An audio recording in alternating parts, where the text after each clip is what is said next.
Chococabra. Right. The only thing about Chococabra is that just means chocolate goat instead of chocobo sucker. So it's Chupa Choco. Chupa Choco. You're right. But because I was Chupa Boko. Choco.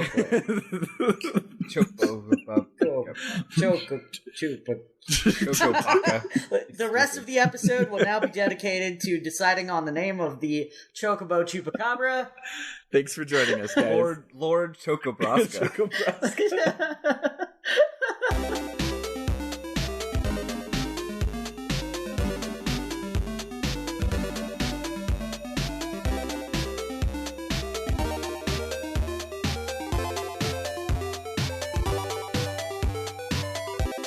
Welcome to the RPG Book Club, the podcast where we play a little bit of a video game and talk about how it makes us feel. I am Sam Allman. I'm Elias Sailor Eli Warren. And I'm Maddie Weapon. And today we will be playing part 2 of Final Fantasy X. It's part 3 if you look at it our way, but nobody else got to look at it our way because we didn't salvage those recordings. But so we'll be playing part 2 of Final Fantasy X and stopping right before we go into the Djose Temple. Me and Maddie finished it, but that's because I put the wrong thing in our Discord where Eli was watching. So I'm a bad man. But it's okay. As a reminder, this game is designed to be a dedicated voting period for our voter, our Best of the Rest 2018. And if you skipped the bonus episode, you did not hear that Okage Shadow King won the first match, and so now the match that's up is Dragon Quest V versus Magic Knight Rayearth. Please let us play a Dragon Quest game. I just want to play a Dragon Quest game. That's it. I don't know. I do want to be Hokage though. I do want to play Okage. So let us play one of those games. That's it. That's what I want the finale to be. Okay. But let Shining Force win in the losers bracket. Yeah. Just vote the way that we want you to. Okay, that's vote with your conscience. Vote with your conscience as long as your conscience is named Sam, Maddie, and Eli. But before we get all of that, y'all are going to sing me happy birthday, right? Oh, yes. Of course. What day is today? It's Sam's birthday. What a day for a birthday. Let's all have some cake. And you smell like one, too. Nice. That's perfect. Nice little throwback there. I haven't thought of that in a long time. I'm such a Futurama nerd. But, yeah. But other than that, how was everybody's week? It was all right. I don't think anything particularly. Oh, we went and saw Captain Marvel. Yeah, me too. It was good. Oh, so good. And I have a friend who keeps telling me to go see Alita Battle Angel, but it's been tainted. It's been tainted. Because Matt likes it? No, well, no. I wasn't going to go that far. No, it's because when Captain Marvel came out, all the anti-SJWs went, I'm not going to go see Captain Marvel. I'm going to go see Alita as a protest. And so... Who cares about those dorks? I know, but I have principles, and also this friend keeps harassing me to see it, so the more he wants me to see it, the more I dig my heels in and go, no! Like us with Homestuck. Yeah. Yeah, speaking of Homestuck, I finished the physical book that I was on this week, and then I was like, I'm so excited, when's the next one come out? And it said September, and I'm like, fuck that. So I'm rereading Homestuck the OG way online right now, and it's great, and I love it. It's so awesome. Everyone should read it, and then listen to our bonus episode that's about Homestuck. But other than that, the only thing I have going on is today, me and Eli are going to go do an escape room in the dark with flashlights because we are like evil against ourselves or some shit. Yeah. But it's fine. It's like, oh, I'm not afraid of the dark, but I'm claustrophobic. I'm like, well, maybe the dark will help your claustrophobia. Yeah, definitely. And you can't tell how small the room is. Yeah. Yeah, exactly. You can imagine that it's a big cave, a big cavern. I'll just put in one of those like speech jammers in his headphones, so it sounds like he has an echo, and you're just like, oh, everything's great. Yeah, okay, it's really big in here. Got it. But I'm excited. I don't get invited to do stuff very often, so I don't do stuff very often, so I'm very excited as well. But what about you, Maddie? How is your week?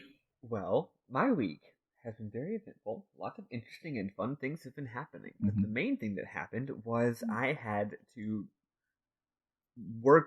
put about twice as many hours into attempting to play Final Fantasy X as I did into actually playing it. So I'm going to share the story real fast. Do it. So, as y'all know, this game is on the PlayStation 3 video game console, and the PlayStation 4 video game console, and the PlayStation Vita video game console.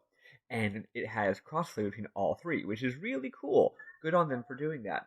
Not cross-buy, whatever, can't win them all. It's Square, right? They love money. As do we all, though.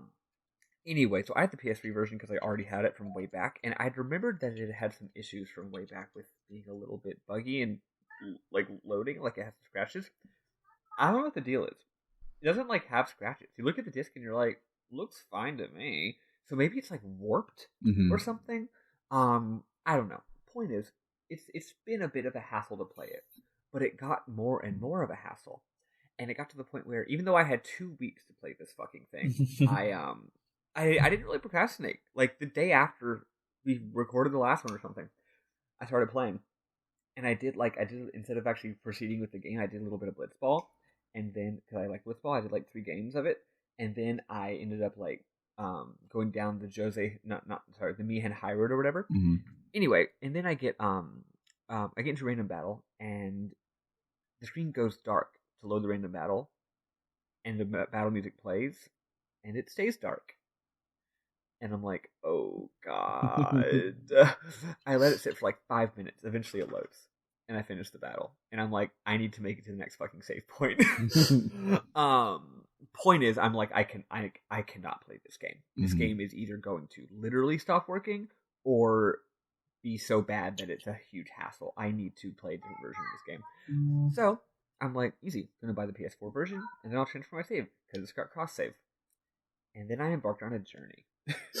So, long story short, I don't have PS Plus, and also I have an old account on my PS3. When I got my PS4, so I'm stupid. I used to, like Sam, I used to go to Baylor University, and my email was old name _ last name at baylor.edu. Surely, I thought to myself, having an email address tied to it, having my account tied to an email address that is fundamentally temporary due to the nature of time and the fact that you go to college and then leave college won't cause any problems. There's so many people who set up their college emails for game accounts, and I'm just like, why? Why do you do this? Because I'm stupid. Well, in this case, it's because I've also set up work emails to game accounts. In this case, it's because I always have multiple accounts anyway, and you can only have one account per email. So in this particular case, my main account ended up being on the not main email. Just be like me and have 87 Gmail accounts. Right. Well, I'm getting there.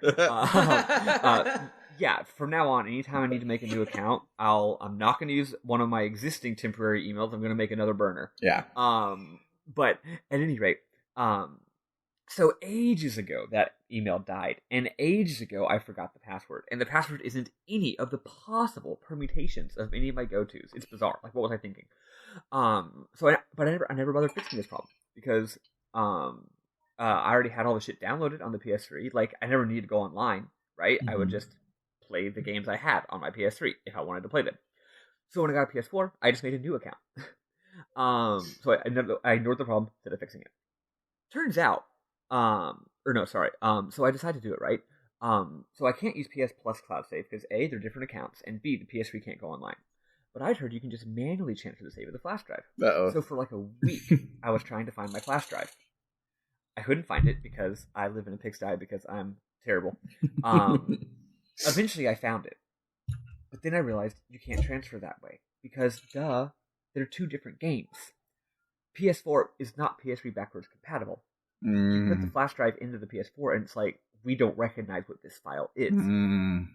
The fact that you can transfer is just a special feature built into the game itself. It's not actually supported in any way by the PS4. Yeah. Right? Like, it's just a thing that Final Fantasy X can do. It can transfer. They have their own, Square has their own servers that will transfer the file, like, will convert the file from one game to the other for you. Mm-hmm. It's not a PS4 thing. So I couldn't do it physically, which, I don't know what I'm trying to do. So I'd figured out. And I'm like, I'm not playing this game all the way again from the beginning. So probably would have been the same amount of time at this point, but so I'll get to that. So I decided I'm going to put the newer PS4 account on my PS3, transfer the Final Fantasy X save file from the old account to the new account on the PS3, then open it up and upload it. So I do that, and I can't because it's a different profile save. Mm-hmm. Apparently, there's a special extra thing not fundamentally supported by the PS3. Square and Sony specifically worked together to make this lock where you cannot transfer save files. If you're playing on a different account on the same console, not only can you not get trophies, which is fair, makes sense, you can't even save. Wow. It's like, oh, you transferred from account A to account B on the same console. You can't save now. Also, you can't upload it to the cloud. Wow. So I'm like, what? So at this point, I've given up, and I've said, I guess I gotta play the game from the beginning, which is when I messaged y'all. I gotta play the game from the beginning. But then I think, you know what? No, I can recover this shit. Okay, I just need to talk to a real human being.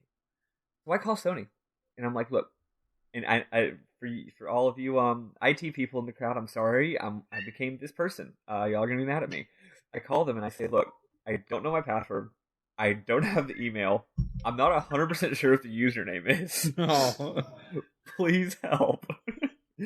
And the dude types in my old email, and the weirdest part happens. They have no record of the account existing. Yikes. That's when I realize, on PS3, every time I try to log in, it defaults to my old name at bajor.edu. Oh my gosh, you set the wrong email. Baylor with a J. So apparently at some point, I must have transferred the account from one email to the other, but typoed it. Wow. See, whenever the PS3 tried to type in bajor.edu, I always thought it was just like, you know how when you autocorrect a typo and then it always wants to do the typo? Uh-huh. I figured the PS3 just like wanted to try that email even though it was wrong. So every time I tried to log in, I would correct it. No. I asked the guy, I'm like, could you try Bajor? And he's like, oh yeah, here's your account. But the crazy thing is, how would I have been able to do that? Because I wouldn't have been able to verify the account. I think it, like, did you ever have a real email? Did you ever have was this like a second email you had put on it? Because if you had already verified I'm pretty sure it was the only main email, I think. Yeah, I think you don't have to verify your account for minimal usage. I think you have to, like, if you got PS Plus, you might have had to, but... So, yeah. I'm like, look, I don't know my security questions. I don't have the password. I don't have anything. All I have is my fucking email. Turns out, the guy's like, well, we only have one verification technique we can use to verify your identity, but it's really no one ever uses it, because why would you have this? He's like, there's no way you would have the original console you made this thing on, would you? And I'm like, you bet your ass I do. I've got Old Faithful, the PS3 that I've had for literally 11 years, and it's never failed me. I had the serial number right the fuck here, so I give him the serial number, and he's like, cool. So you want to transfer your email to something else? And I'm like, yes, I do. So I transfer it to one of my burners. So that's when I told y'all, never mind, I got it, guys. But then, turns out, this story's about to get dumber. Oh, good. And admittedly, half of this was my fault for being extremely stupid, right? Mm-hmm. But then it got stupider.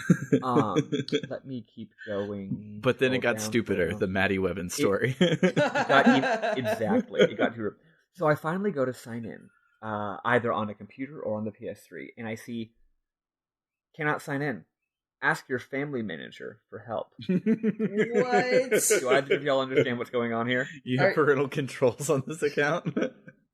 When I first made this account, I was 17 years old. Oh. I did not want to lie about my age, because I think being relatively prescient I saw the way the world was going. I was like, I'm gonna have this account for a very long time. You know, I could probably see the future of like unified accounts where everything's the same and everything knows who you are all the time. Mm-hmm. So I was like, I'm gonna have this account for a long time. I'm almost 18. I should just make the account my actual age, and then when I'm 18, it won't matter anymore. So when I first made my account, I had to make another burner account that was pretending to be my mom. And anytime I wanted to buy something off PSN, I'd have to buy it on my mom's account, and then my mom. This is all just me. My mom didn't care. Would give me permission to do stuff on my child account, right? So now I have to log into my mom's. Oh, and here's the problem: Sony actually never invented a way to turn a child account into a not child account. Yeah, neither did Xbox. Apparently, they didn't foresee the concept of people aging. Yeah, my Xbox 360 is on my sister's email because the one on my email says that I'm a child when I was like 22, and I'm like, you know what? Fuck it, I'll just start over. Wow. So I have to get into my mom's email. My burner email. And my burner email is my literal first email I ever had.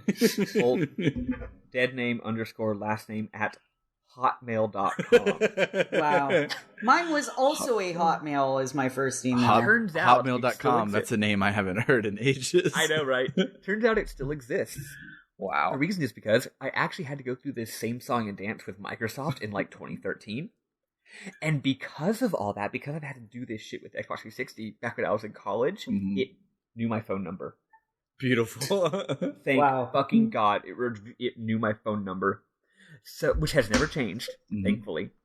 So that was super easy recovery. They're like, we texted you a recovery code to your phone number, and I'm like, hell yeah, and I get in. Now I'm in this literal like decade and a half old Hotmail account, right? But then it's still not over. I'm like, okay, time to log into my mom's PSN. Since I've got the email address, and I don't remember the password anymore, but I can reset the password, right? Sony is way too fucking careful with their resetting password. Like, usually, like, if you have an email, they just send the reset password email, and you click it, and that's it, right? No. You have to click the button in your email, and then answer security questions. Yikes. Now, the security questions are, what's your birthday? And apparently I didn't use my mom's birthday. And the other security question is, what's your dog's name? My family's only ever owned one dog. I could not figure out the fucking security question. I'm like, what could it be? We've only had one dog, god damn it. How many? I tried it uppercase, I tried it lowercase. What? What did stupid young me put? So, I finally contact a support person. Not via call this time, via PSN chat. Same old shit. I log in. I accept, and it turns out the only reason I needed the parent account was the parent account had to accept the latest EULA. Oh my god. That's why the child account couldn't do anything, because the adult account couldn't accept new EULA. This is quite an epic story. It is. So really I finally am able to get into this account after all this work, and I log in on the PS4, and here's the good ending of the story. And I'm thinking, am I even going to be able to? Like, am I going to have to migrate my mom's account and my account? Like, am I going to have to hold on to this burner forever? Well, at least now I'm going to write down all the info, so I never have to go through this again, right? As soon as I log in on PS4, it's like, hey, this is a PS3 account. Would you like to upgrade this to a PS4 account? If you do that, it won't be a child account anymore. Oh, thank goodness. Yay. But it doesn't get even better. That's the end of the stupidity. But at that point, my internet kind of stopped working. So it took me not stopped working like it said it worked, but it took me 10 tries to log in. Every time I clicked log in, it would be like, there was a DNS error. So I still have to do this for another 30 minutes. Yikes. And then when it finally gets to that message saying, do you want to upgrade to a PS4 account? I accidentally hit circle and backed out, and then I had to try logging in 5 more times. And then, of course, whenever I actually went on... So then it finally works. I finally get into the game on my PS3, and at this point, the disc is almost dead. I swear to God, I had to take the disc out and put it back in, I think maybe 10 times before it loaded the game. And I'm like, if I went through all this effort and now the game won't fucking, it's finally dead, I'm done. But the game was not dead. I got in one time and uploaded the fucking file. And that's my story. And it took me probably around 3 hours, which is No, probably took me around 5 or 6 hours total, which is less time than it would have taken to play the entire game from scratch. So, Yeah. slightly. That's great. Slightly. That's wow. So that's my story, but now I'm on the PS4 version, and guess what? The graphics are Even only better better. in some ways, but they're noticeably better. They're beautiful. It's wonderful. Yeah. I love it, and the PS4 controller is so much better than the PS3 controller. I agree. Yeah, God. it's good.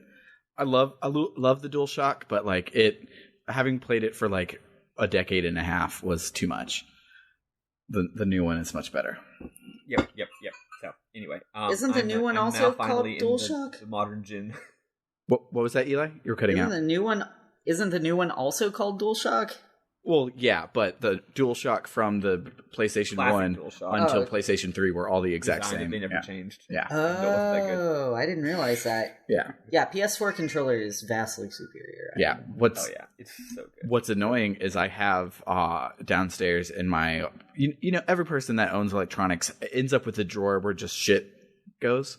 Yeah. Like it's just all your electronic shit. Yeah. In that electronic shit, I have a DualShock, a DualShock 2, a couple 6-axis, and a DualShock 4. And just Wow. like you pick one up at random, you're like, oh, well, here's my black PlayStation 3 controller, and then you pull it and there's a cord, and you're like, nope, that's PS2. Let me grab this one. Oh, that was PS1. I'll never get it straight.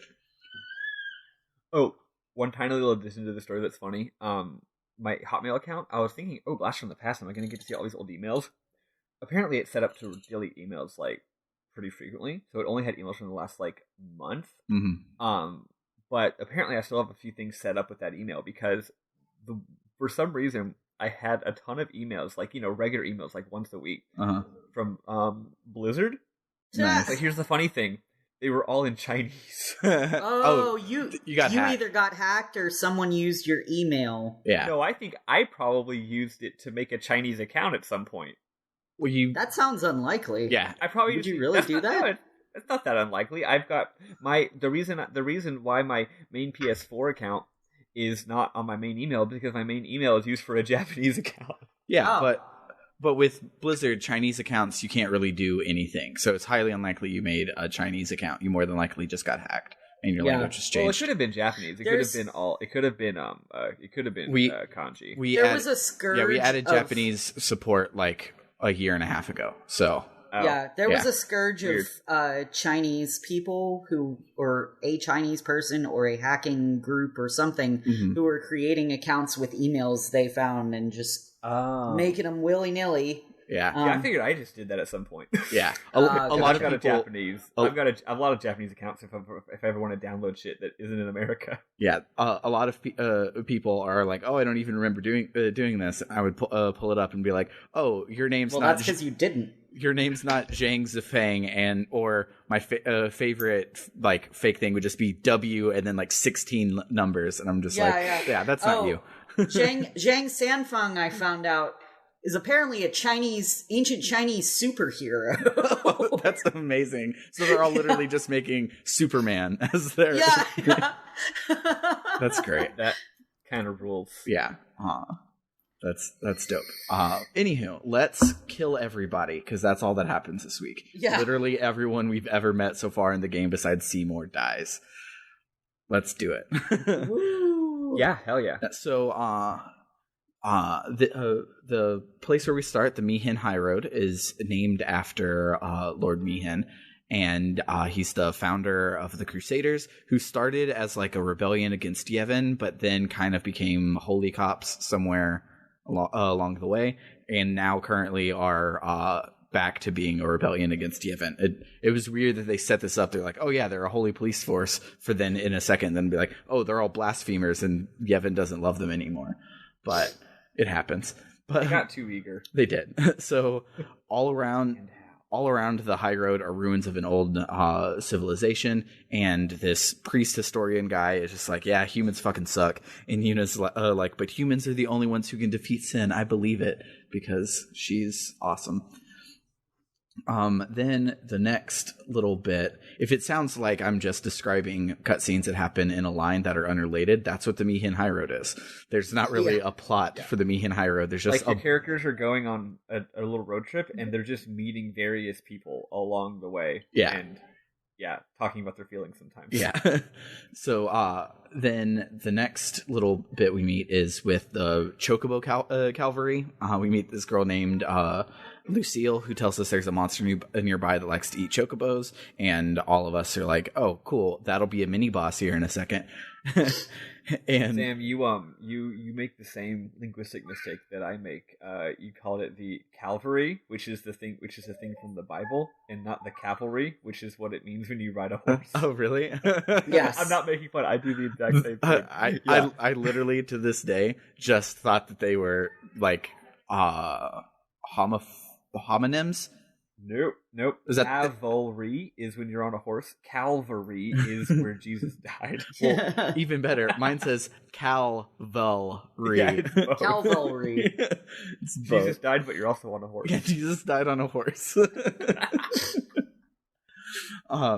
So Titus is like, let's go kill a mini boss, and Aaron is like, hey, you're just like your old man, and Titus is like, no, that sucks, because it does suck. As we find out, like, don't tell him he's just like his kid, his dad. Like, as we find out later in a flashback, Titus in tears is like, "Daddy, will you please stop drinking?" And Jack is like, "No, why would I ever quit drinking? Fuck you, little kid." And it's like, all right, I can quit anytime I want. I just don't want to.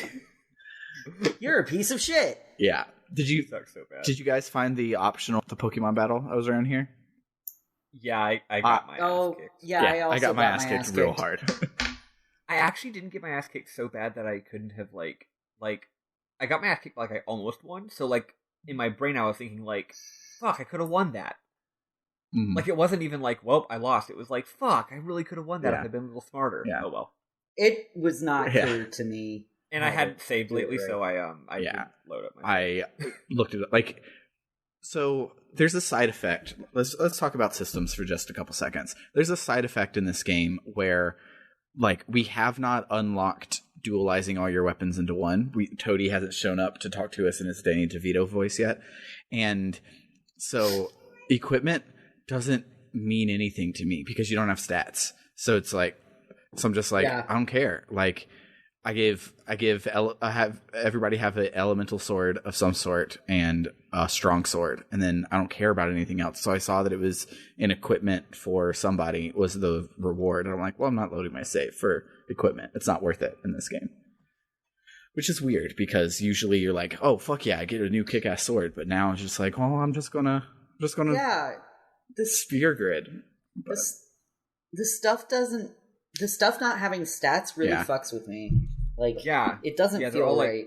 They're like passive abilities. Later, like Sam was saying, later it gets really interesting. Actually, what happens is, I've got this sword that has plus 5% strength. I got this sword that does lightning strike. Oh, I can somehow combine them to make a sword that has both. That's really cool, Okay. But yeah, for now you're just like, well, I guess I can do a lightning strike, but what if enemies aren't weak to lightning? I'll just do strength plus 5. I hope it's not like the Rogue Galaxy system where you have to like set up a factory. Thank God. I would have loved setting up the factory if the frickin' thing snapped to a grid, but it doesn't. There is a grid, but you hold right and it will try to move the most right possible instead of just picking a direction. It's bad. So I hate it. I love it. The game is awesome. It's bad.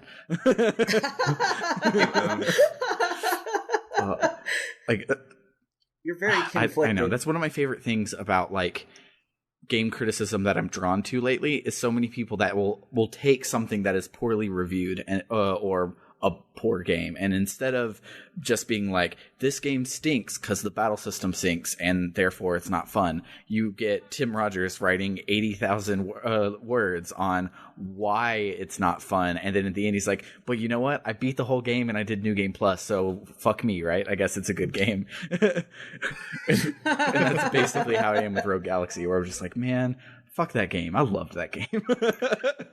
It's a land of contrasts.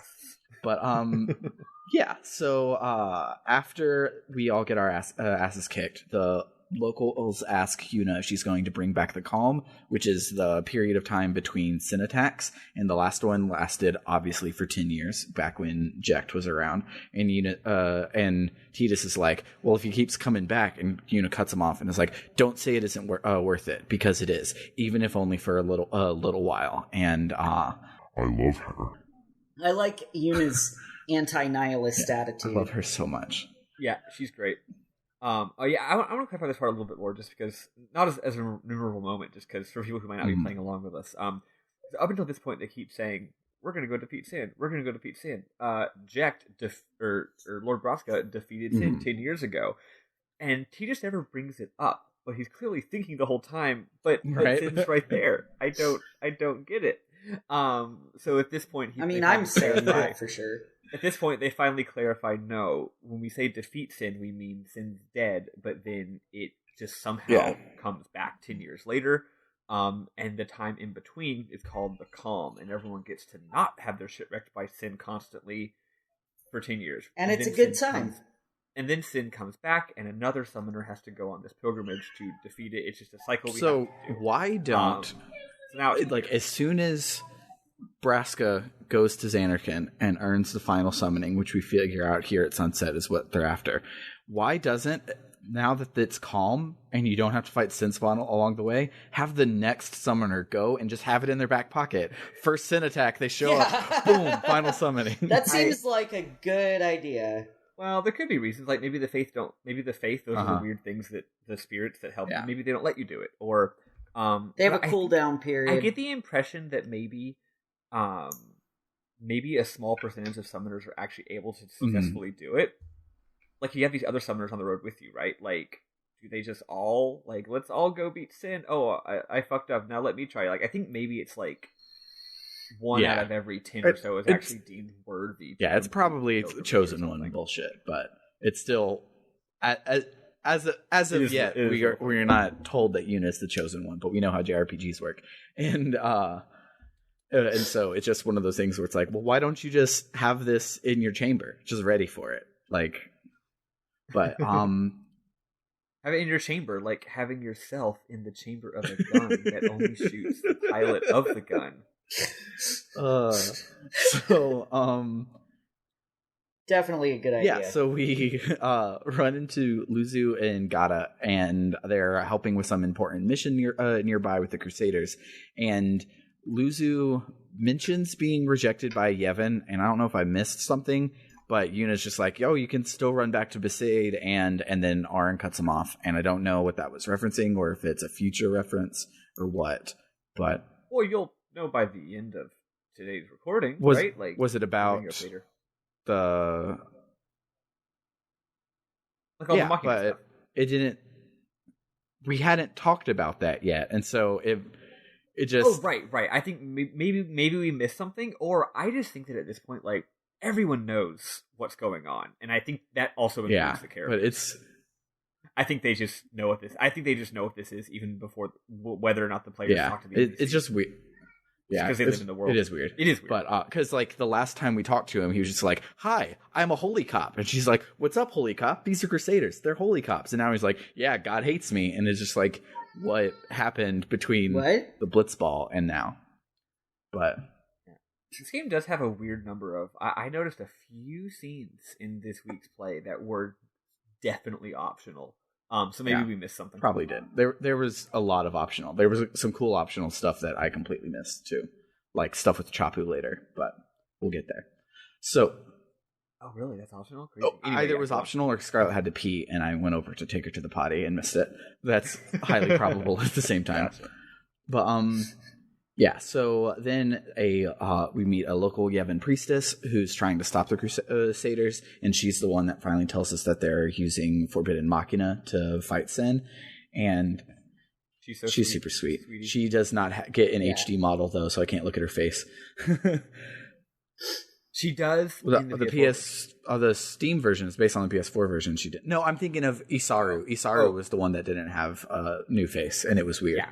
But anywho, we meet a lot of people that are named and then die. So Yeah. So then we stay at an Al Bhed Inn, and Waka is grossed out because he's racist. And he's not racist, he's hyper-religious. But I mean, what's the difference, right? Sorry. Yeah. Thanks, Bill Maher. So at sunset at the end, there's a super sweet scene between Tidus and Yuna, and Yuna is letting the doubt from earlier get to her, and she wonders if it is even worth it, and she wonders what the future holds. She doesn't know what's going to happen after Sin, and Tidus gives her a high school football coach pep talk, and he's just like, you got to keep your eye on the ball. And she's like, are we talking about sports now? I was kind of telling you my feelings. He's like a dad. He can only speak in sports metaphors. And so, just like, keep your eye on the ball. We'll figure out the future after we defeat Sin. We can deal with that when we get there. Right now, let's just focus. And she's like, oh, thank you so much. And it's great. I love her. So she says that their goal is the final summoning, which is calls the final Aeon, which is the only way to kill Sin, and you get the final summoning in Xanarkand. So the next morning, that pesky Choco Chupacabra shows up, and we fight it, and it's Chococabra. Right. The only thing about Chococabra is that that just means chocolate goat instead of chocobo sucker. So it's Chupa Choco. Chupa Choco. You're right. But because I was Chupa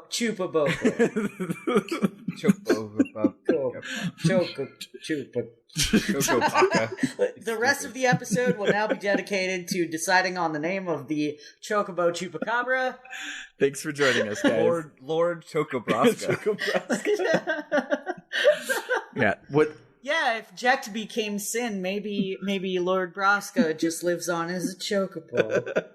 This helpful chocobo that helps us out. Yeah, this battle does have a cute little gimmick. That in the grand tradition of Japanese role playing games, you don't have to understand. Yeah. I killed him without knocking him off the cliff. Yeah, so the monster tries to knock you off the cliff, and you try to knock the monster off the cliff. I was literally like 2 hits away from knocking him off the cliff. Like, he was on the edge of the cliff. He was staggered. If I'd hit him like one more time, he would have fallen off. But 1 hit before that happened, I killed him. I did look it up. If you push him off the cliff or just win the battle, the reward is the same. Nice. You get AP from the battle, and you get a free ride on a chocobo. Fun thing about this battle: if he pushes you off the cliff, you lose the battle and it ends, but you don't game over. You actually teleport to the place that you're trying to go, so it's kind of cool. Yeah, it's a battle you can win or lose. Very strange. Just like the Aeon one earlier, so this game's continuing to be weird. Yeah. This is also the first boss in the game that I did not overkill, annoyingly, because I was focusing on trying to knock him off. But yeah, so after either if you fall off or if you beat him and get the chocobo, you skip the rest of this whole road. There's probably NPCs and items you can get and cool shit, but I just got on the chocobo. You can talk to the NPCs and get the items on the chocobo. Oh, dope. Yeah. There's also special items you can get by looking at chocobo feathers while you are riding the chocobo. Cool. Like the very, very important fortune sphere, of which there are 4 in the entire game. Nice. But unless you grind, I mostly am playing without a guide, so I'm finding all the stuff that I'm skipping. But after 100%ing Legend of Dragoon for the last game playthrough, I don't want to fucking do it. So that's Sam, you're I mean, I've missed 2 of the Al Bhed primers. Yeah. And I don't know if that's going to affect anything big, but I'm also like, it's their Stardust. The good news, Eli, is that Al Bhed primers, if there is a reward, I don't really remember. It's extremely minor. The main reason, it's actually mostly there for your own enjoyment, not for it's like there to learn the language. If you get them, then you can understand what the Al Bhed are saying. That's what it's for. Okay. Yeah. That's it. But so we head down to the Crusader checkpoint where Seymour shows up to let us in, and because there's an optional scene there that I didn't get when I was going through a Let's Play to gussy up my notes this morning. I saw it, but where you try, if you talk to some summoners, the summoners are just like, but I'm a summoner, I should get through. And they're like, we don't fucking care about your pilgrimage. We're blaspheming against God right now. So what does that matter to us? We're gonna shoot it with. It's Donna. It is Donna. Oh, yeah, dope. It's Donna and her guard, and then she's like, "Well, I'm feeling pent up, so let's go, main guard guy." And they go off, presumably to have sex. Yeah, obviously. Yeah, but Seymour just gets us in because everyone listens to Seymour. But so the Crusaders are using Machina to fight Sin, but Yuna and Seymour both are just like, I don't know if it might fucking work, and maybe he won't come back if we kill him with fucking lasers, so just fucking do it. Yeah, I want to address this scene real fast because I think maybe it's because I know secret information about the future, but I found this scene to be very, very ominous and interesting because like there's a weird aside where someone says to Seymour like, you know this isn't going to work, and Seymour's kind of just like, yeah. Aaron says it, and Seymour's like, yeah. And there's also this other. There's another. What do you call it? There's another Maester here. This weird dude named Maester Keenock. And like, it's implied that Keenock's kind of a piece of shit. Yeah. Because Aaron's like, this guy's a Maester now. Yeah. Yeah, he says it like incredulously. Like it's almost like you know, like this guy's a priest at the local church, and like you knew him back when he was his name was name was Beefer, and he did keg stands with you in college, and you're like, Beefer is the Pope now. All right, whatever. Exactly. So Aaron doesn't say anything, but he knows this guy's a scumbag. So this is where you start to see some cracks in the Yevon facade, I guess. Like, not only is this guy a scumbag, but somehow has become a Maester, but like he and Seymour seem to be in some sort of level of disagreement with Mika, and there's a point where a little bit later, actually I don't know. We'll talk about it now. Yeah. It's all the same. So we're on practically Waka, the last cutscene because it's long. But yeah, I think Waka is amazing here in this scene. I don't like. Yeah, he's just very religious and kind of racist, but like it's so believable. I don't know. He comes from such an important place emotionally, and he clearly cares about it very much. Yeah, and it's like again, it's believable, and he's saying like you can't condone this, Seymour. Like you're a Maester of Yevon, you can't condone this, and Yevon's just like, well, you know, they're all giving it their best shot, their motives are pure, and it's like, and I'm thinking to myself like, that's not how religion works, dude. Like you can't. The ends don't justify the means. You can't do something sacrilegious if it's for the greater good. That's the point of it being sacrilegious. Yeah. Have you ever met? Never mind. I'm not actually going to say that. That might be too controversial. I don't care. What are you going to say? I was going to say, have you ever met a fundamentalist? Well, yes, obviously, but that's the point. It's hypocritical. Well, see, here's the thing. You're right, but an actual fundamentalist leader would not admit to that. Oh, that's true. They'll do it, but they won't admit it, right? But Seymour's like, anyway, I am a resident of Spira, and as a resident of Spira, I want them to win. As the Pope, fuck them. But I want them to win because I don't want to die tomorrow. But then someone's like, well, what about the Machina? And he goes, I didn't see it. And you didn't see him. Yeah. And then like there's like a triple, like a 3 times audible gasp combo, Bob. Like I think like Yuna and Waka and Lulu, I think. Like Lulu all gasp, and Yuna is like, a Maester can't say that, and he goes, so pretend I didn't say it. Yeah. And I'm like, he's obviously not evil. Well, the funny thing is, in the earlier scene when he lets you in the checkpoint, the only thing evil about him in that scene is that the evil music plays during the scene. That's true. Other than that, I'm like, the music wasn't telling us he's evil. I don't know if I would think he was evil. I don't know. Those veins on his forehead kind of... I never beat... Hey, that's because he's a Guido. I never beat the game growing up, and I also shared a room with my brother, so I mostly had the sound low or off, so I'd never heard the evil music. So all I saw is this guy shows up at the Blitzball tournament and saves the day, and then he shows up here and he helps you get in. And I always thought that Seymour was going to be like good-ish, like maybe it was going to be the Obi-Wan character to die, and I never thought that he was the bad guy for how much that I had played as a growing up. Maybe he will be. You don't actually know yet. I mean, I can hear the music now. I took a. It seems pretty obvious at this point. I realize we're not playing Diablo, so the more gross your summon is doesn't mean the better of a person you are. But yeah, how Diablo works. Yeah. At this point, I'm thinking to myself, wait, are the maesters actually inciting them to do this kind of just as a way to get them all killed? Like, is it like a weird trick? Like maybe the maesters want to prove that you shouldn't use Machina, so they're like saying to these people, "Oh yeah, use Machina, it'll be great," and then they'll all die. Yeah, maybe. It's kind of what it feels like, especially because when Orin wakes up, Master Keenock is like, "Wow, it was sad today," and Orin's just like, "No, everyone who is faithful to Yevon is still alive," and it's just like, "Okay, yeah, I think this was on purpose. I think this was a culling." Well, yeah, it's fucked up. But yeah, let's talk about let's talk about what actually happened. Everybody dying. So everybody dies. Yeah. So their plan is to I call it Operation Crusader Dumbfuckery, because they bring in a shitload of beasts and Sin spawn all into one place and tase them just to piss off Sin, so that Sin will show up so that they can shoot it with cannons. Still way better than Operation Babe Hunt. True. Well, they're going to shoot it with tiny cannons, and then that'll immobilize it a little bit, and then they'll shoot it with a giant fucking laser Machina cannon. Yeah. And they're teaming up with the Albert, right? Because the Albert are chill with Machina, so yeah. So there's all that going on. And it doesn't work. Doesn't work at all. What a shock! I wouldn't call it dumbfuckery. It almost works. Remember, in the FMV, the laser is shooting Sin, and Sin has its laser barrier. Mm-hmm.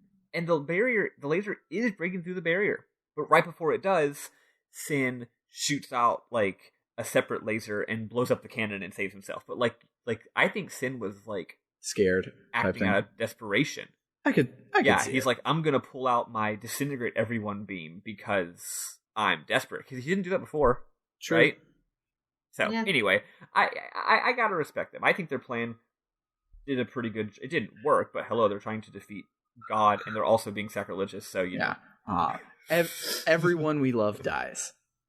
That's basically what happens. That we fight gruesomely in a super fucking cool FMV. So first we have a super cool boss fight, which is it's kind of the final boss from Rogue Galaxy, but better, because it has these two giant hands that cover its face and will absorb all damage, but you can kill the hands to then make it easy, and then it has a tail that drops poison, and so you just have Lulu shock the shit out of it every single turn.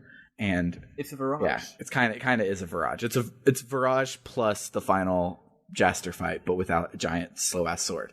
But it was kind of cool, and we beat it. But then, of course, the FMV afterwards says that we can't beat it, and Seymour has to show up and fight an easier version. Like, the fact that I have Scan shows I'm like, well, no, fuck that Seymour destroys this one. This one has a fifth of its HP. This is bullshit.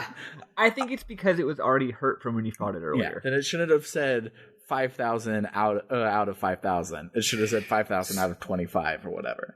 Yeah, well. But yeah, so Seymour shows up. You probably could have summoned Anima, but I didn't because I just wanted to get it over with. Oh, I didn't even think about that. Yeah, I mean, his spells are doing like 2,000 damage per spell. I just did spells.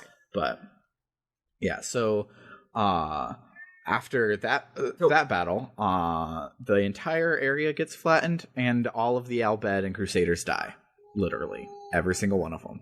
You're actually giving this a little backwards. Not that it really matters. There's a bit of FMV in the middle where the monster then comes back. Well, Sin kills the shit out of everybody before the Seymour fight happens. No.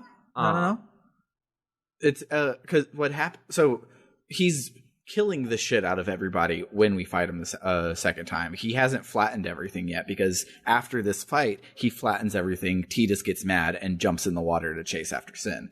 So if Sin had already flattened everybody and left, and we were fighting this monster, Tidus wouldn't be able to chase after him. I guess, but the FMV where everyone disintegrates. That's before. Yeah, I don't know. Everybody fucking dies. Tidus jumps after Sin, and because he's mad. And so he chases after him, and then that's when we get the flashback where Jecta's like, "I love being an alcoholic. Fuck you, kid." And Jecta's. I also think Tidus might die here. You think this is where Tidus dies? No. I don't mean like a Squall is dead thing. I think he does. because if you recall, and this scene is really cool. I didn't remember the scene at all. It gets really impressionistic here because it's Final Fantasy X, and sometimes it gets really weird and impressionistic. Oh, I was about to spoil the fuck out of a recent video game that everybody's excited about. It's the biggest surprise in a game, and I was about to do it casually. I'm a horrible person. Continue. Yeah, don't do that. Yeah. So no. So when you go swimming after him, the screen goes like white, and then it cuts, like in a lot of movies will do, like there's a dramatic cliffhanger, and then it cuts to other characters doing something unrelated. Later it switches back to Tidus, and you're back in that weird wobbly blobbly. Mm-hmm. You're in. It looks like you're inside of Sin, like from the beginning of the game. And then there's this vision where you see like a little courtyard. It looks like maybe like the temple or something. Mm-hmm. And there's all these ghosts walking around, but it's the ghosts of like Albed and stuff, right? Well, like Luzu and stuff. Yeah. So I'm realizing, these people just died.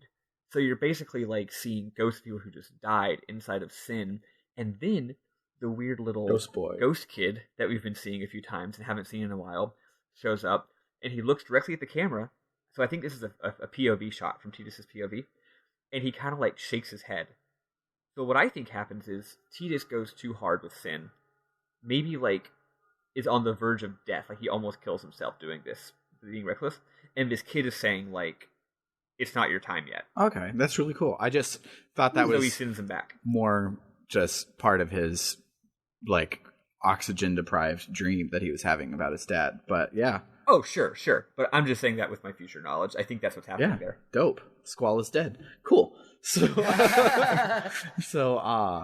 yeah, when you get up to the top, you have a conversation with Orin about how Sin is jacked and everything, and Tidus is like, but if he's my dad, why is he doing all of this? And he's like, I think he's just trying to see you. And Tidus is like, then why is he killing everybody? He's like, he's trying to see you so you can watch him kill everybody, so you'll be mad at him and kill him because I think he wants to die. And I'm like, cool.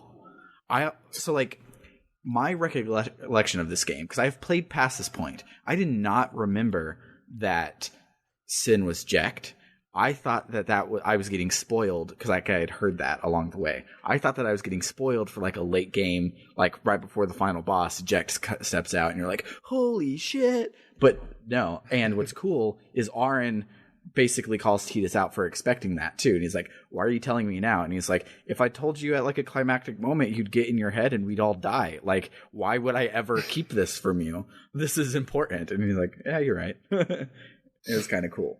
Like he was answering me. This game has some twists, but it does a good job of laying it all out there, actually, for the most part. There's another, I think next week's going to be a big twist, and the week after that is going to be a big twist. And then after that, it's all laid out there, and there's really nothing new until the very end. Nice. I like that. I love a good twist. But like Eli, the twist in Captain Marvel was so delicious and twisty, and I loved it. But I wasn't expecting it whatsoever. But also, I kind of like, we're going to go do the thing, all right, guys? Type of stories. And I'm glad we get both in this game. Actually, next week, next week, not exactly twists, but let's say some developments, which in my opinion are better than twists. Yeah, developments are way better than twists.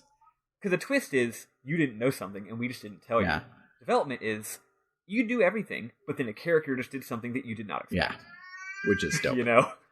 But, yeah, so after that, we head over to the Djose Temple and save. Or if you're me and Maddie, we talk to two other summoners. One likes us, one doesn't, and then we save. And that's about it. We do get one tiny drop from Isaru that makes it sound like what our next quest is going to be, but it's just a tiny droplet, so it's not important. Eli, would you mind if we just real quick just did talk about this stuff and then just told you what it was? Oh, I don't have a problem with that. No, because if we don't do that now, I'll do it next time, and next time is going to be beefy. Yeah, cool. Let's talk about it now. So you meet this character named Isaru, and Isaru is a sweetheart. I love him. He's Yuna's biggest fan because he's her dad's biggest fan.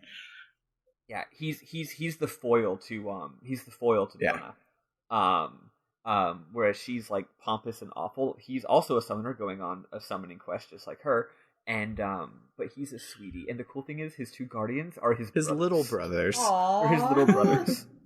So he's just like this small, he's just like this good old small town boy who doesn't seem to know much, and probably isn't that strong, but he's given his best, and his two brothers are there to help him. One of whom is really tiny. Yeah, it's like a 6-year-old boy. And he's just really sweet and really nice, and is like, yeah, like, your dad inspired me to become a summoner. We're all in this together. And then he challenges Yuna to a friendly little bet. He's like, hey, let's see which of us can go and defeat Sin first. Which I feel like that's like a way of like, you know, I think that's the way of escapism. Like, instead of being scared about how absurdly dangerous our quest is, we're just gonna make a bet and say, I can do it before you can. Yeah. Especially because, like, from what Yuna was saying earlier, and also the fact that Lord Braska isn't still around to go and do stuff, it kind of sounds like killing Sin kills you. So it's kind of just like, let's go see who dies first by saving the world. All right, I'll pay you $10 after you die first, which is kind of like fucked up, but awesome. Yeah. Yeah, and like no one's mentioned that, but it's shoot, Lord Braska's not around anymore. Yeah, so it's definitely the feel of it, but. I kind of have the feeling we beat the final boss of the game and Yuna's in X2, so something different is going to happen this time at the very least.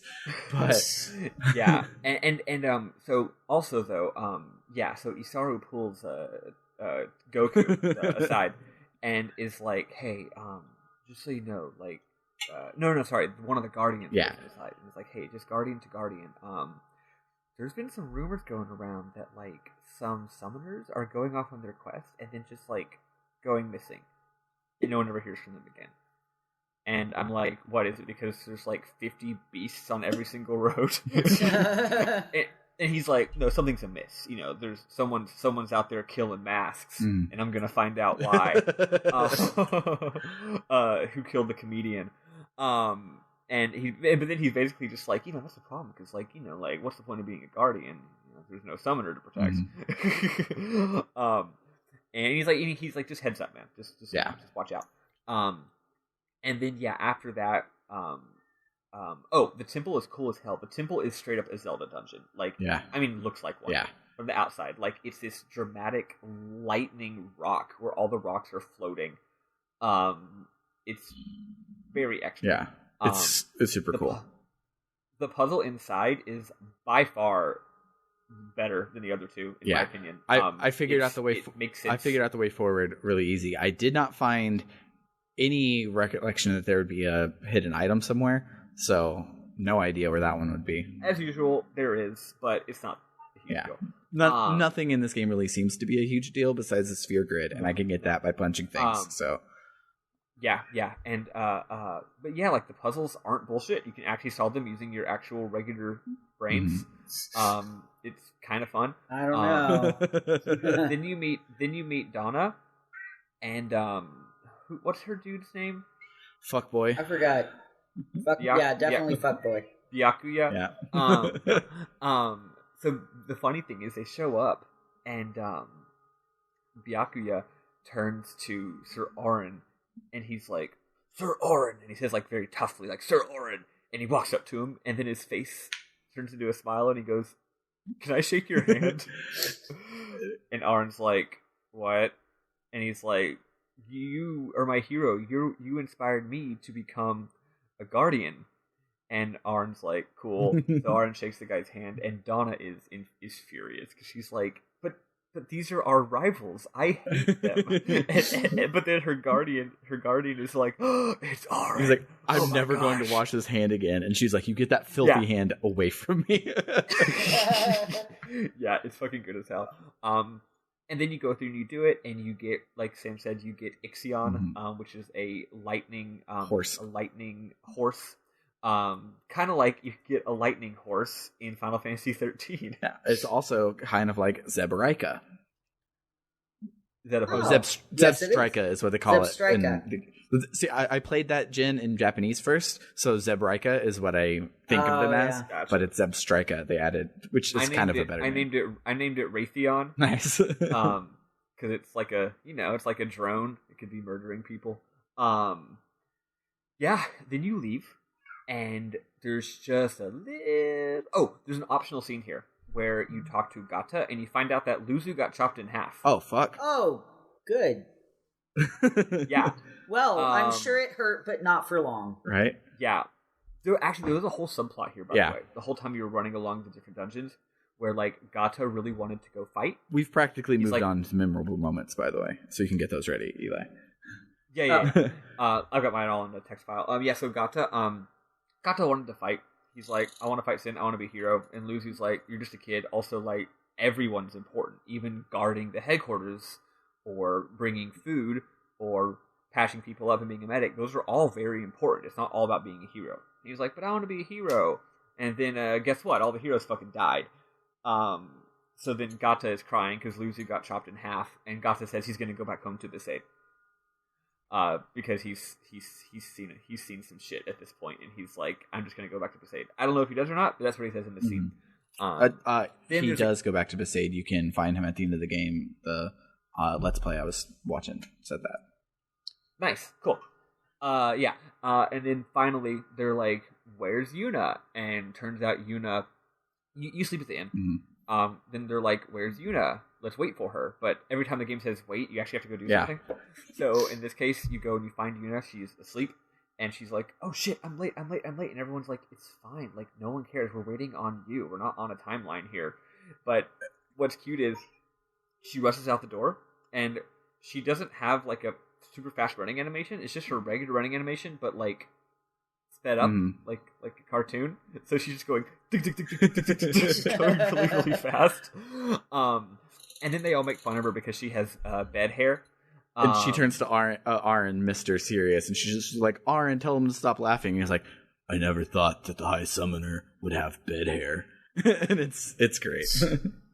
So they all basically dunk on her a little bit, and then they're all laughing. And then Tidus says in future narration, I didn't realize at the time that I was the only one actually laughing. Which is to say, everyone else is literally like putting on a show of laughing, faking levity for the sake of Yuna, whereas Tidus is like, this is great. Yeah, look how stupid she looks, guys. Isn't this so fucking we're all funny? laughing and having fun like friends, right? Yeah. And now they're on to the next leg of their journey, which is to go do a thing called... I love how they keep saying, like, we're going to go through the Moonflow. We're going to go through the Moonflow. And he's just like, cool, the Moonflow. He's not going to be like, what the fuck is this dramatic-sounding thing called the Moonflow? I guess I'll find out when we get there. Which I think that means, if I'm remembering correctly, the Moonflow is the thing you ride on, like, that weird elephant thing to cross, right? I think so. And right on the other side of that is where I died, where my game kaputted, if I remember correctly. But I'm remembering from, like, 500 years ago, so. Yep, you're basically right. There's also one or two more details to your story that I won't repeat because I don't want to spoil, but there's going to be a little fun surprise this next week that is related to what you're saying. Yes. Cool.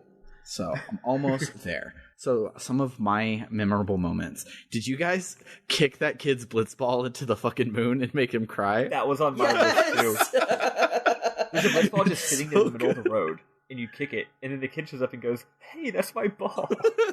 I was so confused because I was like, "Oh, a blitz ball. Maybe there will be a memory." Mm-hmm. Nope, just gonna chuck this kid's ball off into space. It reminded me of this is technically a Chrono Trigger a spoiler, but it's literally the first thing you do in the game, Eli. So it's not that big of a spoiler. But you're at this fair, and there's this thing, you can't really tell what it is on the bar, but it looks interactable. So you go and you touch it, and it's like, ooh, a lunch, and you eat it, and this guy's like, hey, that was my lunch. And I'm like, I just was trying to look at it. I'm sorry, I don't actually have control over what Chrono does. I just press the A button.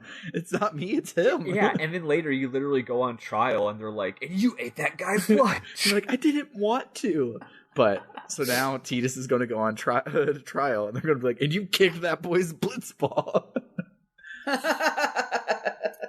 But yeah, then another one that I liked was Tidus and Yuna are having their sunset date, and Tidus is just like, wow, so we're actually going to go to Xanarkand? Do you think we'll actually get he's Xanarkand? Do you think that everything's going to be okay? And Yuna's about to be like, yeah. And Arn shows up, he's like, nah, Xanarkand's a ruin. Been there for 1,000 years. Sucks to be you, brah. Just like combo breakers their whole like romantic scene. And it's great.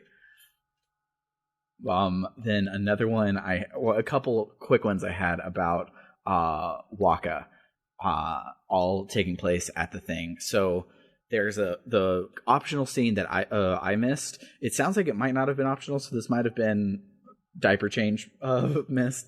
But so Luzu is like, hey, Waka, before we do the thing today, I want you to know that I was the one that told Chapu to enlist, so like I killed your little brother. Sorry, brah.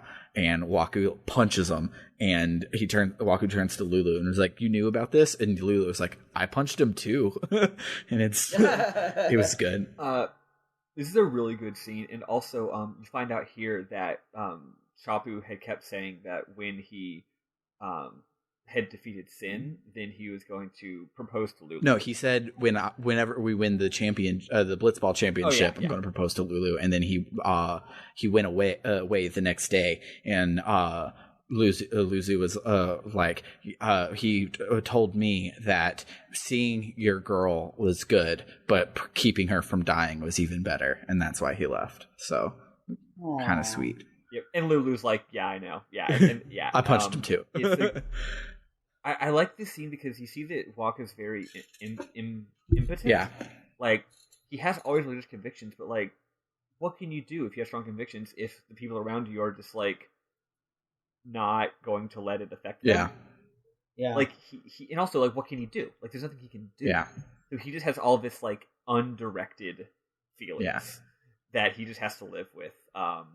Yeah, like what happens in a second, where he takes it out on what? He kicks the Albed cannons. So he's walking, and it hurts his foot. He just walks by, just like, man, fuck these Machina. But he's wearing, not realizing that he's wearing sandals, and he breaks his toe. You know, speaking of him wearing sandals, I like how in this scene, anytime all these important people show up, and they're all dressed very beautifully. Like when Maester, Seymour shows up, and then Yuna's there, and they're all wearing these elaborate robes, and then the camera shows Waka, and he's just like looking like a fucking dumbass. Yeah. He looks so out of place in some of these scenes. It's hilarious. The last one I had was when you're meeting Seymour in that scene. Waka shows up to ask, like, what the fuck why are you supporting this? But you don't just ask the Pope, why are you supporting this? So he's like, greetings, Sir Master Seymour. I would speak to, I like you, would you want, and it's just like trying to be so proper, and he's tripping over his words, and it's amazing. I loved it. Seymour literally goes like, he's like, talks like a normal person. Yeah. And it's great. Then my very last one was after everybody dies, Tidus wakes up and Yuna's performing another ascending off in the corner, and he's just like, when people die, Yuna dances. When will she stop dancing? When will this all stop? And it was like, yeah, that was actually one of mine as well. Yeah, it was a good bit. This game's good. What are the rest of yours, Eli? I mean, Sam pretty much covered them all. I really like the kicking the ball just so off into oblivion. It's so good. The little bit with Donna bitching about being unable to get past the gate kind of filled me with a great sense of schadenfreude. Right. Because I hate her. I mean, I love her because you need an asshole character. Yeah, and I'm glad it's not in your party. Like, when you have the asshole character, I hate showing up to the next town. It's like, so sorry about Asbel. He's kind of a dick. We just have him along because he's level 25 and we need him. But sorry about that. Good at swords. He's good at swords. So sorry about that. No, this, we get to just have somebody else do all the asshole, and we can just be 7 best friends or whatever. Yeah, exactly. But yeah, that's basically all I've got. There wasn't anything really major that I can remember. I've got a couple small ones. One a hilarious one is the scene earlier when you're learning about the whole Sin being defeated but still coming back thing. Goku Tidus has a hilarious line read. He's like, hey, so, like, I don't get it. Like, what is it? He's like, or no, he just goes, what's the calm? And he asks the calm, and then they're like, the calm's what happens when you defeat Sin. We defeat Sin, and then he comes back in 10 years. And he goes, I get it. Yeah. It's so dumb. Like, All of a sudden, it fucking clicks in his brain, and it's the loudest, goofiest line read you've ever heard, and it's so fucking funny. He like practically screams. He's like so happy. He's like so excited that he figured something out on his own. Yeah. Instead of having it explained to him. And what I love is in your party, only Yuna knows that you're from 1,000 years in the past. Everyone else just thinks that you have sin poisoning, and so it's just like, God damn it, this fucking sin poison motherfucker. Yeah. Just doesn't get anything. Don't worry about Titus. He's got issues. Yeah. There's a really interesting scene later because we were talking about the idea of like whose story is it last time. Aaron has a line where he says to Titus, he says after everyone fucking dies, he says, "Many stories ended here today, and yet yours continues." So I think that's an interesting reconfiguration because it was like, wait, if y'all kind of guessed the low-key point of the game way earlier than I did when I was a kid, probably because y'all are adults and can pick up on subtext. But yeah, the point of the game is that it's not Titus' story. Yeah. He's not the main character. He's a supporting character in someone else's story. But yet, Aaron says at the beginning, this is your story. So like, what? That seems to go against the theme of the game. But here, Aaron pivots that. He's like, no, everyone is the main character of their own story, but maybe your story isn't important, you know? So he's saying, yeah, all these people's stories died, but your story continues, and like, what is your story? I think that learning that Jack wants Goku to kill him is very cool. Yeah. On one hand, it's both good and bad because it means that on one hand it's bad because Titus hates his dad. He wants to kill his dad. But killing his dad is what his dad wants him to do. Yeah. So you don't want to do what your dad tells you. You want to rebel and not do what your dad tells you. So by his dad wanting him to kill him, he's kind of caught. It's like he still can't escape his dad's control and his dad's influence, no matter what. On the other hand, a lot of people low-key actually secretly just want their parents to be proud of them, right?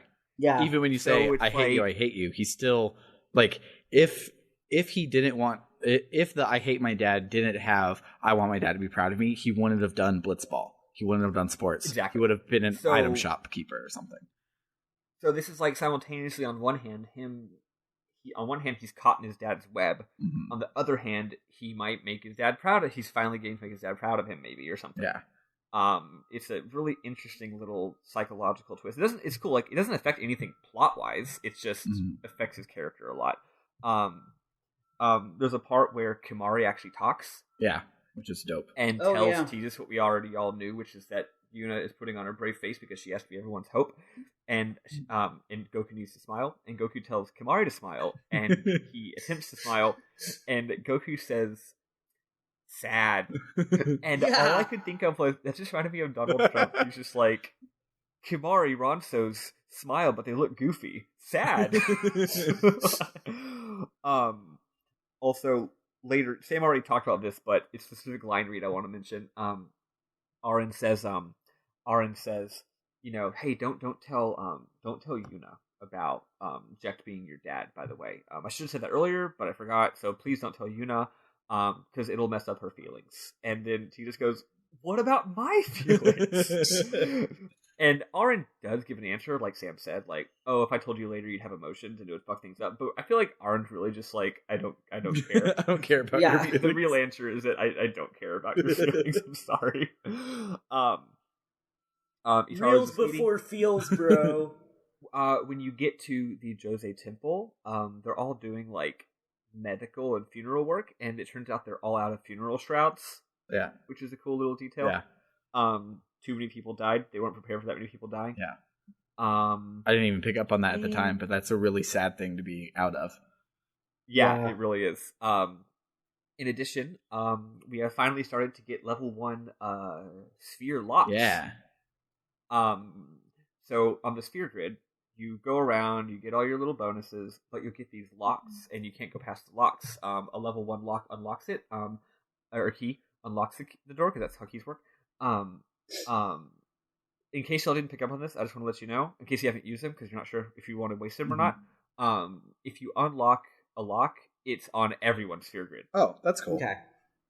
Yeah. So for me on the expert sphere grid, the characters intersect a lot more. Uh-huh. So I'm like, oh look, right now Waka and Lulu are really close to each other. In fact, there's only a level 1 lock between them. So if I unlock this level 1 lock, both Waka can cross over and get a little bit of Lulu stuff before he continues on his way, and Lulu can cross over and get a little bit of Waka stuff.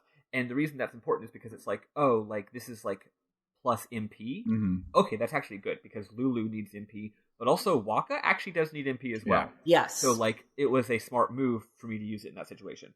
Also, they're not that rare. I agonized over how to use my first level 1 key, and then not long after I had 4 more. Yeah, I have like 3 or 4 right now, and since I'm on the standard sphere grid, I kind of am just like, because most of the locks on the standard sphere grid will be like, it'll shoot off to be in the middle of two people's, but will be like just a little thing that's like all defense related. So it's like, oh, do you want to give some people some easy buffs? Use your sphere and you can unlock it here and go and do that. And most people, I'm just like, I'll save it. I'll just go through, finish your track, and then go back and make everybody badass. Yeah.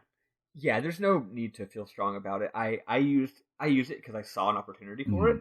But now that I have 4 more, I don't see any super, like, I have passed up one opportunity to use one because I'm just like, not really worth it. I'm just going to keep on going on my merry way. One thing. So yeah, it's pretty loosey. One thing I like about the sphere grid is, so Kamari, he was designed in the original sphere grid to not really have a plan in front of him. He's kind of like a quasi Dragoon now, but a Dragoon Blue Mage is kind of what he's doing. But he has his own track that doesn't like cross over to people's. But at the end of his is where you get Ultima. So kind of it reverses his role in the party. Instead of he needs to be everybody else, everybody needs to be him so that you can get Ultima at the end of the game, which is kind of cool. Yep. Yeah, that is cool. Oh, have you all been getting all of his rages?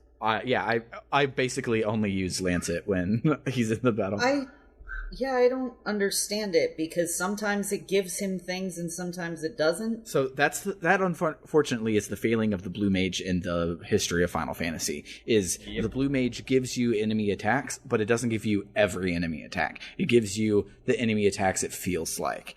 Blue Mage would be a viable thing if it just gave you every... Like, if it gave you at least 1 attack per every monster. But it's like, oh, you have to be paying attention, and there's 2 mobs out of the 50 in this dungeon that, if they happen to use this one spell, will let you lance it and get the spell. And it's kind of bullshit. You gotta use a guide. It's literally like, oh, Mihan High Road has 3 different lancet skills you can get. In the whole game, there's like maybe 20. Yeah. Cool. I'm probably not going to bother with it. I will say, if you miss any, there's a boss towards the end of the game, or maybe it's an enemy mob, not a boss, that has all of them. So you just lance to get them all. Basically, later you can get it again. Yeah. Also, I'm sorry, someone just started using like a jackhammer or something outside my room. Yeah, I hear that, but that's okay. We're about to finish it anyways. So. Anyway, yeah, that's. Oh no, that's not quite it. Sorry, I got 1 or 2. Oh. Just tiny little things. I took some screenshots. Where are they? Screenshot. Blah blah blah blah blah. When you talk with the proprietor of the Al Bed place, he's like, "Hello, do sadwi," and Goku's like, "What does that mean?" And he goes, "It means nice to meet you." And Goku goes, "Well, helly do sadwi to you too," and it spells it out in the phonetics or whatever subtitles as "helly do sadwi." Also, that's really Tom Kenny doing his voice. Oh, dope. Yeah. Oh. That's 2 voices he's done in this game. Yeah. Tom Kenny is great. Also, yeah, I like that character's voice a lot. Quentin Flynn has done 2 or 3 voices already as well. He's very like, I'm a forerunner. Let's see. Why did I take a screenshot of this? I have no idea. There's this guy looking at some books in a bookshelf, and I just thought about the part in The Great Gatsby where that guy's looking. God damn it! Because I'm me. Which reminds me, not just canceled, like real hard this week. Like, he's already canceled because he was a misogynist, but he basically went on a gigantic anti-trans tirade on Twitter. Oh yeah. Oh Great. I saw that you were sharing that, but I didn't actually look at why. Cool. Yeah. Glad to hear. Yeah. And also, he thinks that Great Gatsby is a boring book. Yeah, that's which what makes it sense reminded because me. he's an engineer and is a stupid dipshit. Yeah. So he doesn't understand human feelings. Yeah. But obviously. Or art. Anyway, yeah, that's it for me. But yeah. Cool. So I'm going to talk real quick about when we're going to stop next week. So like I said, a little bit of a beefy week, not too much though. A lot of good shit's going to happen. I was trying to find a good place to stop, and it was like, Jesus here's Christ. okay, but how? I'm so sorry. I can't fucking do anything. Yeah. Anyway, it's like, but what should I do? Like, how can I explain how to stop at this point? So I went a little farther, and I realized, all of a sudden, you're in a desert. All right. So just safe. Okay. All of a sudden, you are in the desert. You weren't in the desert before, but then you are. And there's a safe point right there. Kind of like this week, where there's an open grassland with no mountainous region around you whatsoever, and you turn left, and then you're in a canyon. Because that's how this game works. Well, everything's connected, but nothing is connected. In this case, it actually is a little different. It actually is like you got transported halfway across the world. Oh, okay. But yeah. As soon as you all of a sudden are in a desert, safe. All right. We're going to stop when we reach the desert. Yep. So, yeah, that'll do it for the week. This was a short week, but we had a lot of tangents, so it's about a normal length episode all told. But if you liked what you heard, you can chat with us at our Twitter at RPG Book Club, on our email address at rpgbookclub@gmail.com. We still have yet to get an email, so if you're a Notch diehard and you want to tell us off, please email us, and you can get firsties. Just somebody email us. The only thing I get is Twitter hate mail, love mail. We don't care. Yeah, the only thing I get is Libsyn saying my credit card bounced and Twitter saying, "Hey, you have unread notifications." So anybody else, you can just hit us up. But or if you are a nice person, you can hit us up on our Discord, which has a link in the description. And only nice people in the Discord. I can ban you from the Discord. I can't ban you from sending me an email. There's a plus. But so that's the way to do it. If you'd like to help us pay for things and vote in the best of the rest poll, which again is right now is between Dragon Quest V and Magic Knight Rayearth, you can do so on our Patreon at patreon.com/RPG Book Club. And when you do that, you also get access to our new video series, the JRPG Canon, which the intro video is now available for non-patrons to watch. So you can check that out on YouTube, see if it's something you care about. I was planning on getting the Dragon Quest one up before the end of March, and I haven't recorded anything for it. So we'll see how that goes. But second episode should be up shortly. But for RPG Book Club, I have been Sam Allman. I've been Elias, Sailor Eli Warren. And I'm Maddie, currently getting mad at Notch. Actually, I'm not mad. Who even cares anymore? Right. Whatever. I already knew he was a piece of shit, so. But, yeah. Toodaloo, guys. Anyway, bye. Love you. Bye, folks.